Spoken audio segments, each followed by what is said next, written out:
Welcome back to सार्थ शिक्षा। मैं संभव कुमार। कहते हैं कि जिसका था इंतज़ार वो घड़ी आ गई। तो मेरे दोस्तों, आपको जानकर बहुत खुशी होगी कि बीपीएससी के द्वारा 1,70,461 शिक्षकों के लिए एक बहुत ही खास घड़ी, जिसका इंतज़ार वो लोग लगभग 10 दिन से कर रहे थे, आज वो आ चुका है। 1,70,461 अब शिक्षक हमारे स्कूल में बहाल हो जाएंगे। तो आज हम लोग इस वीडियो में उसी शिक्षक बहाली से संबंधित सभी बातों को, सभी बिंदुओं को एक एक करके डिस्कस करेंगे। इसमें नोटिफिकेशन आया है बीपीएससी के द्वारा। अब इसमें जो जो बिंदु है, हर एक पार्ट को समझेंगे, अच्छे से समझेंगे। आपको सारा जानकारी यहाँ पे उपलब्ध कराया जाएगा। तो पूरा वीडियो देखिए, आपको सब कुछ समझ में आ जाएगा। जहाँ की सबसे पहले आप देख सकते हैं, यहाँ बिहार लोक सेवा आयोग का ये नोटिस है। उसी की वेबसाइट से ये डाउनलोड किया गया है। ठीक है, आइए सबसे पहले हम आपको दिखाएंगे इसमें कि कुल संख्या 1,70,461 जो है वो 1 से 5 के लिए कितना है, 9 से 10 के लिए कितना है और 11-12 के लिए कितना है। सबसे पहला बिंदु हमारा वही रहेगा। तो चलिए देखिए,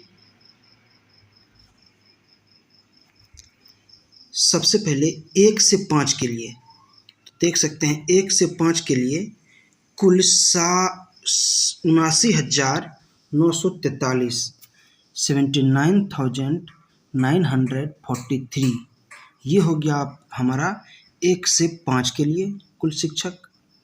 फिर आते हैं हम 11 से 12 के लिए, 9-10 के लिए, 9-10 के लिए, 9 से 10 के लिए 32,916 और फिर उसके बाद 11-12 के लिए, उसके लिए कुल संख्या है 57,602। तो देख लिए कि कुल संख्या जो 1,70,461 है, उसमें 1 से 5 के लिए कितना है, 9 से 10 के लिए कितना है और 11-12 के लिए कितना है। संख्या आपको पता चल गया। अब देखिए, 1 से 5 में 3 कैटेगरी के शिक्षक हैं। कौन कौन सब कैटेगरी है? उर्दू, बांग्ला और सामान्य। एक जो हिंदी, उर्दू और बांग्ला के अलावा होगा वो सामान्य में आ जाएंगे। फिर कुछ उर्दू टीचर है, कुछ बांग्ला टीचर है। उस तरीके से बांटा गया है प्राइमरी टीचर को, जो 1 से 5 के लिए है।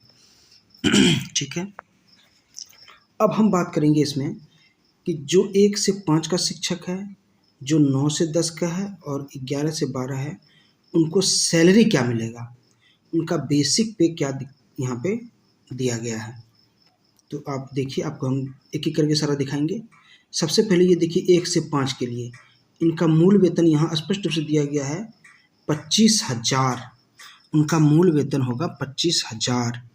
अब देखिए, उनको सैलरी क्या बनेगा, इसका चर्चा हम किसी एक वीडियो में आपको बेसिक से कर देंगे कि अगर उनका बेसिक पे 25,000 है तो इन हैंड सैलरी उनको कितना आएगा। देखिए, इसमें सबसे अच्छी बात यह है कि इसको नई पेंशन स्कीम के तहत ही रखा गया है। इसका मतलब हुआ कि जो अब तक शिक्षकों का वो कटता था, ग्रेजुएटी में कटता था, अब वो आपका एनपीएस में कटौती होगा। तो कटौती के बाद जो मूल वेतन, जो आपके इन हैंड जो सैलरी आएगा, उसके विषय में जानकारी हम आपको किसी और वीडियो में दे देंगे। आज इस वीडियो में उसकी जानकारी नहीं मिलेगी। हम आपको सिर्फ मूल वेतन यहाँ पे बता रहे हैं, वेतनमान। चलिए देख लिए 1 से 5 का। अब आते हैं हम 11-12 के लिए। देखिए, 11 से 12 के लिए है, 9 से 10 के लिए है 31,000 मूल वेतन। कुल कितना मूल वेतन? 31,000। ये 9 से 10 के लिए। और 11 से 12 के लिए है 32,000। तो आप लोगों ने देखा, 1 से 5 के लिए 25,000, ठीक है, 9 से 10 के लिए 31,000 और 11-12 के लिए 32,000। ये हुआ उनका मूल वेतन।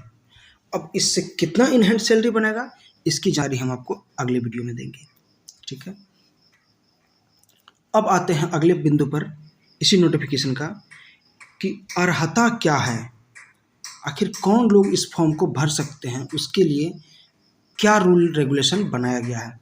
अर्हता देखिए, पहले जो भी लोग पुराने कैंडिडेट हैं, जो पहले एग्ज़ाम दे चुके हैं या पहले टीचर बन चुके हैं, उन्हें पता होगा कि जब नियोजन होता था तो यूपी से बहुत सारे कैंडिडेट आकर के फॉर्म भरते थे। यूपी से कहने का मतलब है अदर स्टेट से बहुत सारे लोग फॉर्म भरते थे, लेकिन इस बार ऐसा नहीं होगा। तो क्या होगा इस बार? इस बार के अर्हता में ये स्पष्ट रूप से लिखा गया है, 1 नंबर को पढ़िए, कि वो बिहार का नागरिक हो एवं बिहार राज्य का अस्थायी नागरिक हो, भारत का नागरिक हो एवं बिहार राज्य का अस्थायी नागरिक हो। तो इसमें होम स्टेट वाले को सिर्फ फॉर्म भरने का मौका दिया गया है। ठीक है,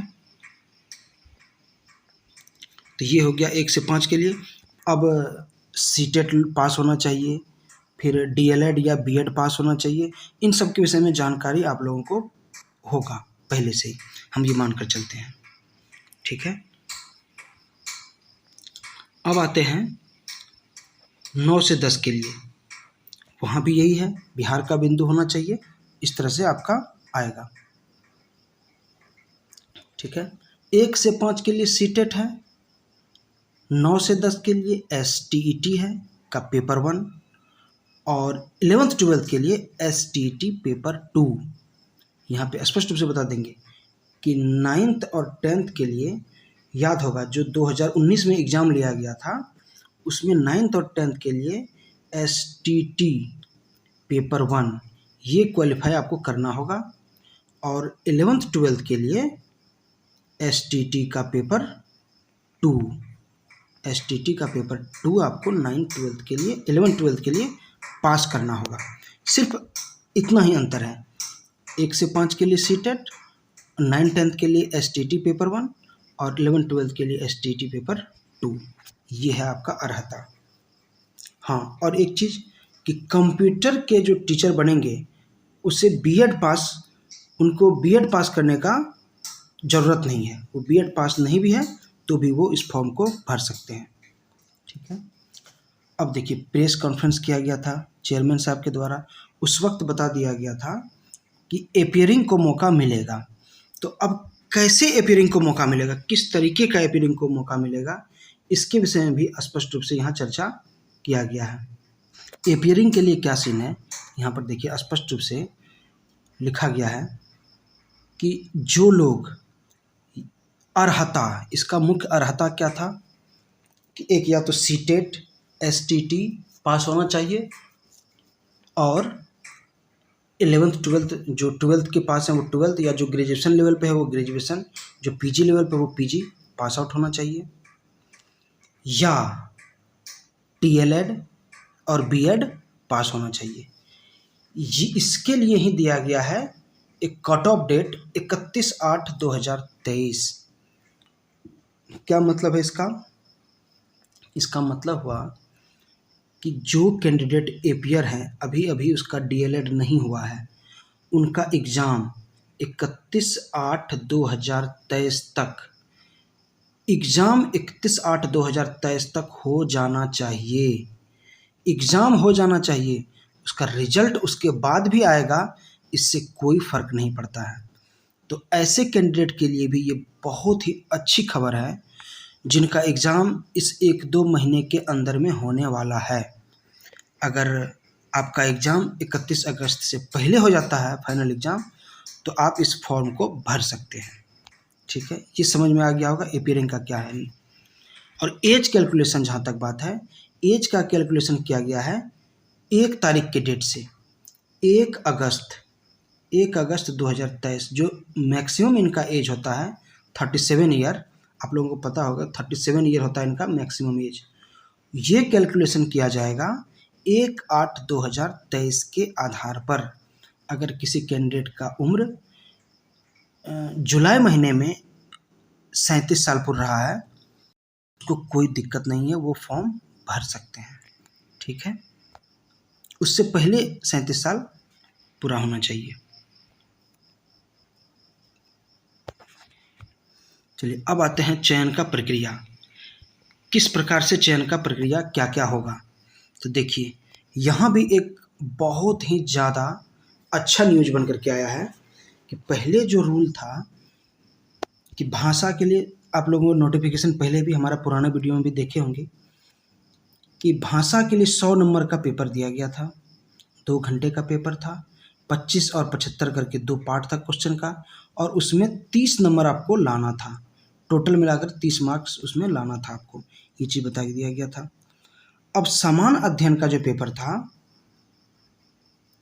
वो 150 अंक का था, लेकिन उसे घटा करके 120 अंक का कर दिया गया है। जो क्वेश्चन पहले 150 अंक का पूछा जाना था वो अब मात्र 120 अंक का पूछा जाएगा, और समय वही 2 घंटा, समय उतना ही रहेगा। इसका मतलब अब एग्ज़ाम थोड़ा सा आसान कर दिया गया है एग्ज़ाम को, क्योंकि 2 घंटे में 150 क्वेश्चन बहुत हैक्टिक हो जाता और बहुत कम लोग अटैम्प्ट कर पाते। ठीक है, तो ये बहुत अच्छी खबर है। अब इसमें एक और बात आता है कि जब हम क्वेश्चन का नंबर घटा दिए हैं, अब जब 150 क्वेश्चन का एग्ज़ाम था तो उसमें हमारा 100 का था सब्जेक्ट और 50 नंबर का था जनरल विषय। ठीक है, ये था सब्जेक्ट। जो सब्जेक्ट्स आप पढ़े हैं ग्रेजुएट में, जिस सब्जेक्ट्स आप टीचर बने हुए हैं, या आप ग्रेजुएशन में जो सब्जेक्ट पढ़े हैं, या एसटीटी में जो सब्जेक्ट से पास किए हैं, उससे रिलेटेड क्वेश्चन आपको 100 मार्क्स का पूछा जाता। और अदर जो समान अध्ययन का प्रश्न था जिसमें मैथ, रीजनिंग, जीके, जीएस था, उससे 50 मार्क का पूछा जाता था। ये पहले का रूल था। अब क्या किया गया है, अब इसमें थोड़ा सा चेंजेस लाया गया है। टोटल क्वेश्चन 120 रहेगा, इसमें से 80 मार्क्स आपका रहेगा आपके सब्जेक्ट से। ठीक है, और 40 मार्क्स रहेगा आपके समान अध्ययन से।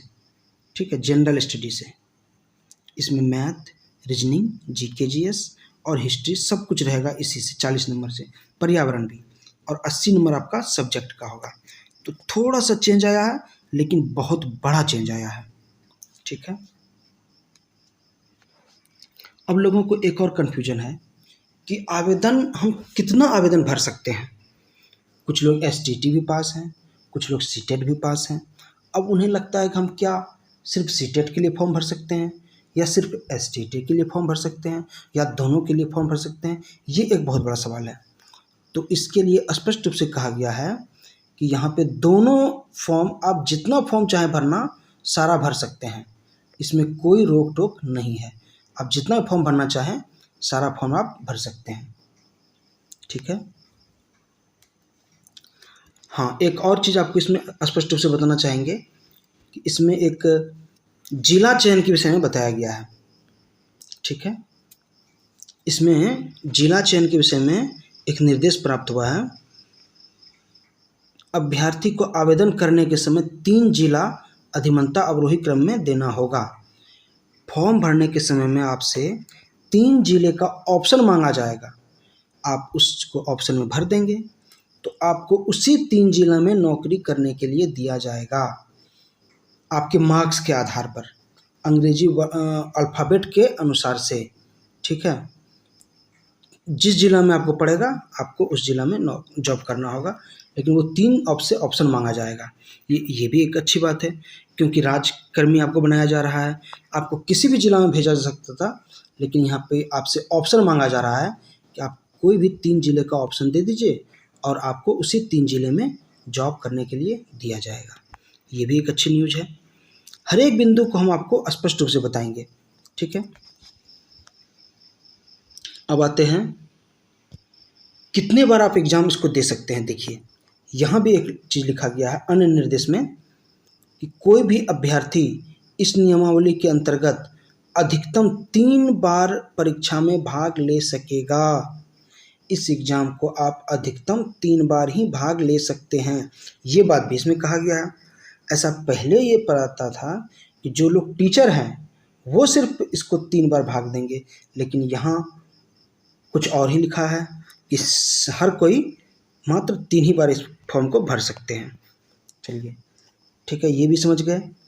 अब एक और मैटर आता है कि ऐसे टीचर जो महिला शिक्षक हैं उनके साथ क्या होगा, जिनकी शादी हो चुका है, वैसे टीचर के लिए क्या प्रावधान किया गया है। देखिए, विवाहित महिलाओं जिस जाति या निवासी से बिलोंग्स करते हैं वो अपने देखिए पता से उनके पिता के नाम एवं पता से निर्गत होना चाहिए। उनका क्रिमिलियर सर्टिफिकेट या अस्थायी निवासी सर्टिफिकेट, जाति सर्टिफिकेट, सब कुछ उनके पिता के आधार पे चलना होगा, अपने पति के आधार पे नहीं। ठीक है, ये भी चीज़ आप क्लियर कर लीजिए। ये हुआ विवाहित महिलाओं के लिए। ठीक है, अब इसमें एक और चीज़ है कि आरक्षण का क्या प्रावधान किया गया है।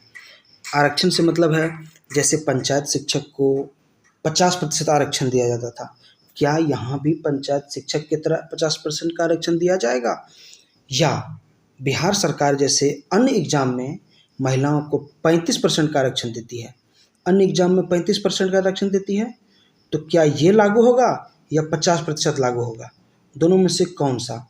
तो इसका भी जवाब यहाँ पे क्लियर रूप से दिया गया है कि 1 से 5 के लिए जो कैंडिडेट 1 से 5 का फॉर्म भरेंगे उसके लिए 50% का आरक्षण निर्धारित किया गया है, और जो लोग 9, 10 या 11, 12 के लिए फॉर्म भरेंगे उनको 35% का आरक्षण दिया जाएगा। मतलब पुराने रूल के अनुसार से भी चल रहा है जो टीचर बहाली में था, और जो वर्तमान में बिहार सरकार जो अन्य एग्जामों में रूल फॉलो करती है वो रूल भी यहाँ फॉलो किया जा रहा है। ठीक है, ये चीज़ भी आपको क्लियर हो गया होगा। अब एक और आता है कि EWS का सर्टिफिकेट कौन सा मान्य होगा। देखिए, यहाँ भी लिखा गया वित्तीय वर्ष 22-23 के आधार पर EWS प्रमाण पत्र मान्य होंगे। आपको एक तरफ से हम बता रहे हैं, सारा जानकारी इस वीडियो के माध्यम से आपको दिया जा रहा है। ठीक है, अब यहाँ पे आता है प्रमाण पत्रों का जांच किस तरह से किया जाएगा। कुछ और जानकारी इसमें ऐसा लिखा गया, साझा किया गया है जिसके विषय में कि आप लोगों को जानकारी स्वतः पहले से भी होगा, और फॉर्म भरने के समय में किन किन चीज़ों का ध्यान रखना है वो भी बताया गया है। हम इसके विषय में जानकारी आपको अलग से जब फॉर्म भरने का डेट आएगा उस वक्त हम आपको दे देंगे।